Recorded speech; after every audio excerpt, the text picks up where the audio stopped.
Professor Satish प्रकाश, शुरुआत आपसे कर रही हूँ। मामला तो त्रिकोणीय बनाने के यहाँ पर जिस तरह से फैसला लिया गया है, कल जो ऐलान हुआ, तो यहाँ पर लड़ाई तो त्रिकोणीय बनाने की पूरी कोशिश है, लेकिन उससे बड़ा सवाल है किसको जीत या नुकसान, जिसकी तरफ मेरे सहयोगी यहाँ इशारा कर रहे हैं। उससे ज्यादा बड़ा सवाल है अपना अस्तित्व बचाना। नहीं, देखिए पूजा जी, लोकसभा चुनाव की पिता की आग अभी ठंडी भी ना हुई थी कि लोगों का चाल चरित्र और चेहरा बिल्कुल सामने आ गया। अभी लोकसभा के इलेक्शन हुए बहुत कम समय हुआ है और आज वो लोग कहाँ हैं? दलित उनको ढूंढता है। जो लोग ये कह रहे थे कि बीजेपी संविधान मिटाएगी और हम जब संविधान मिटेगा, जब रिजर्वेशन खत्म होगा, तो हम कहीं ना कहीं दलितों के पास आएंगे। अभी आप ये राजनीति जो बात कह रहे थे, पूरे देश के दलितों के अंदर एक उबाल है। आरक्षण को लेकर के जिस तरह से न्यायिक प्रतिक्रियाएं आई है या जिस तरह का निर्णय आया है, पूरा देश का दलित अपने आप को असुरक्षित महसूस करता है। ऐसे समय में उसको याद आई पीडीए की, समाजवादी पार्टी की, कांग्रेस की, राहुल गांधी की। लेकिन आप देखिए, पूरा दुर्भाग्य देखिए कि भारत के तमाम राजनीतिक दलों ने दलितों के इस मुद्दे के ऊपर, ना समाजवादी पार्टी ने ना कांग्रेस ने, दोनों का नाम इसलिए ले रहा हूं कि ये कहीं ना कहीं दलितों के घर जा करके ये विश्वास दिला रहे थे।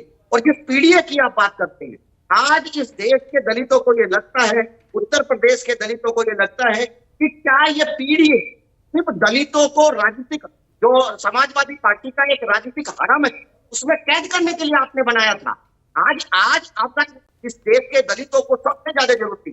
आखिर अखिलेश यादव जी को ये निकलते के सामने आना चाहिए। और दुर्भाग्य की बात और देखिए कि बीजेपी ने, चलिए ठीक है, हम मानते हैं बीजेपी सरकार में है, बीजेपी ने कहीं ना कहीं दलितों के इस आरक्षण को, उसके उनके जो सॉलिसिटर जनरल है वो चुप भी रहे, उन्होंने कहीं ना कहीं मामले को आगे बढ़ाया।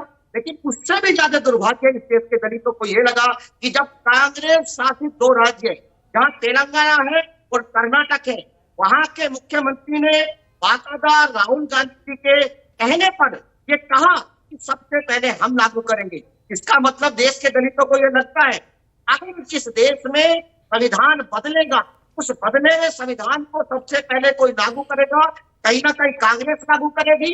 समाजवादी पार्टी की चूंकि चुप्पी रही है इस मुद्दे को लेकर के, हमको लगता है उनका भी यही है। देखिए, दो चीजें बताऊंगा कि सिर्फ और सिर्फ दलित को एक वोट मत मांग, दलित को सिर्फ वोट नहीं है, दलित इस देश का हिस्सा है, उसकी अपनी भावनात्मक चीजें हैं। आरक्षण को लेकर के उसके ऊपर जिस तरह का एक बड़ा न्यायिक हमला हुआ है, वो कहीं ना कहीं अपने आप को असुरक्षित महसूस करता है। अभी भी समय है, समाजवादी पार्टी, अभी भी समय है कि उसका क्या व्यू है इस रिजर्वेशन को लेकर के, उनको आना चाहिए। अभी भी राहुल गांधी जी के पास ये समय है कि उसको कहीं ना कहीं दलितों के, यानी आरक्षण के इस मुद्दे ने एक तरह से उम्मीद की किरण का काम आपके लिए किया है ना, कि अब यहाँ पर कमबैक, वो भी एग्रेसिवली अब कमबैक करने की कोशिश में दिख रही है मायावती। लोकसभा चुनाव में तो वो कोशिश नजर नहीं आई ना। आकाश आनंद तो खूब सवाल उठा भी रहे थे तमाम मुद्दों को लेकर, उन्हें भी पीछे कर दिया गया। नहीं, देखिए, आज एक कहावत है कि अपना मारा छाए में गिरे, दूसरा मारा धूप में गिरे।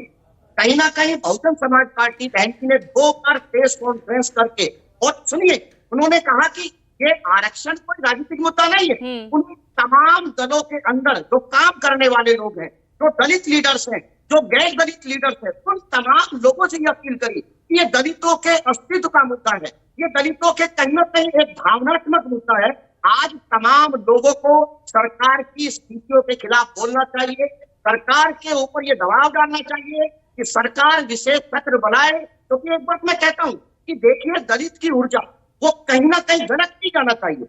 दलित की ऊर्जा इस देश के निर्माण के अंदर खर्च होनी चाहिए, लेकिन आप कहीं ना कहीं उसके अंदर एक असुरक्षित माहौल कर रहे हैं। एक छोटी सी बात कहकर के आपकी बात खत्म करूंगा कि देखिए, किसी भी लोकतांत्रिक व्यवस्था में न्याय मिले या ना मिले ये महत्वपूर्ण नहीं होता, लेकिन न्याय मिलता हुआ देखना चाहिए।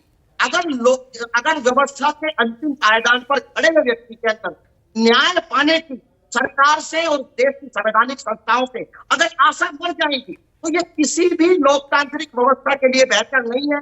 सबसे ज्यादा उदाहरण ठीक है मोहम्मद तारिक साहब, तो यानी अगर आरक्षण का ही ये मुद्दा, क्रीमी लेयर को लेकर आप लोगों की चुप